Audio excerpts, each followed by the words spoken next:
Lundi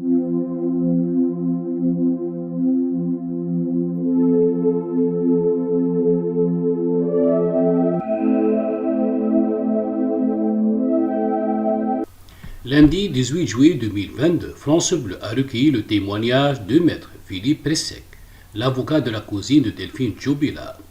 Ce dernier révèle avoir reçu un dossier de 50 pages qui pourrait peut-être renfermer la clef de l'énigme. Plus que jamais, enquêteurs et proches de Delphine Jubilard sont mobilisés pour la retrouver. De nouvelles opérations de fouilles ont été lancées à Cagnac-Limine au début du mois de juillet. Si les amis de l'infirmière disparue se focalisent sur les bois environnants et les lieux abandonnés, la police a dirigé son attention sur le cimetière Saint-Dalmaz. Depuis plusieurs semaines, les enquêteurs estiment que le corps de Delphine Jubilard pourrait se trouver quelque part dans ce lieu de sépulture, au milieu des tombes, ou peut-être même dans une tombe ou un caveau appartenant à quelqu'un d'autre, un avis grandement partagé par d'autres acteurs de l'affaire. Les voyants, lundi 18 juillet 2022, France Bleu a recueilli le témoignage de maître Philippe Pressec, l'avocat de la cousine de Delphine Jubilard. Il a révélé avoir été contacté par plusieurs d'entre eux.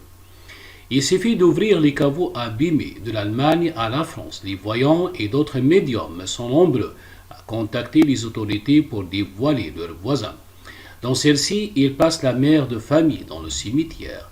Plusieurs événements les ont conduits à cette piste, comme par exemple l'étrange comportement de Siddiq Jubilard lors d'une des premières baptises dans cet endroit.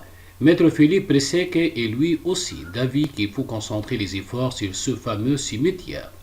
Il suffit d'ouvrir les caveaux abîmés, de passer un scanner et alors on verra bien s'il y a de corps dans le cercueil, explique-t-on à nos confrères.